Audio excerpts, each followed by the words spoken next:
Welcome to the Terrible Take, a mini podcast telling Steelers Nation what's on our mind. I'm Josh Carney.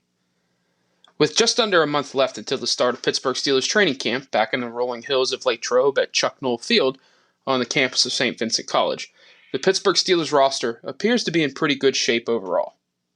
There's still one significant hole that exists on the 53-man roster for the time being, though, at least in my opinion. That hole? Backup running back to star second-year pro Najee Harris. Currently, the Steelers have Benny Snell Jr., Anthony McFarland, Trey Edmonds, Mateo Durant, and Jaylen Warren on the depth chart behind Harris, who handled a significant workload as a rookie in 2021. Pittsburgh has talked about lightening Harris's workload some, but to do that, the Steelers have to have some competence behind Harris.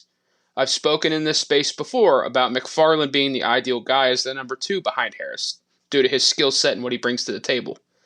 That said, he just hasn't shown much of anything in the NFL to this point.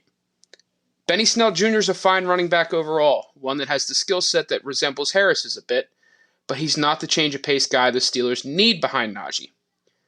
Durant and Warren are certainly intriguing, but both are undrafted free agents with big hills to climb to crack the 53-man roster, let alone grab the number 2 job behind Najee Harris. That's where veteran free agent running back Justin Jackson comes into the picture. Our own Jonathan Heitritter has pointed out Jackson as a viable option, and it's time for me to get on that train as well. At just 26 years old, Jackson has limited wear and tear at the position, but plenty of production, having recorded 1,040 rushing yards and 4 touchdowns on 206 carries in 43 career games as a member of the Los Angeles Chargers. Why he remains on the free agent market today remains a mystery, as he's not dealing with any injuries and has had plenty of production in his career overall.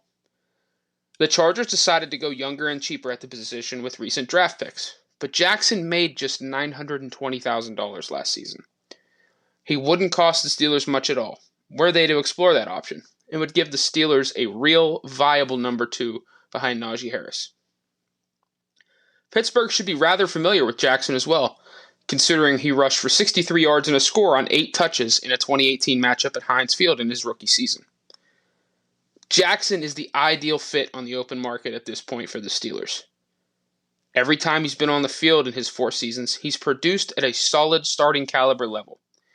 He is a solid between the tackles running back that can handle a heavy workload when pressed into action. He's powerful enough to lower his shoulder and move the chains, but has the elusiveness and space to make defenders miss, and has the speed to rip off long runs. Ideally, he'd be a relatively cheap signing in this point in free agency, slotting in behind Harris as a solid number 2 option that can play all 3 downs and add some special teams abilities overall. It might not be the flashiest of names or the flashiest signing overall at the position. None would be at this point. But it would be a really good one from a roster building standpoint, solidifying the position behind Harris in a year in which he'll be relied upon heavily once again. Be sure to follow us at SteelersDepot.com and check out episodes of The Terrible Take every weekday at 5 p.m. Eastern Time.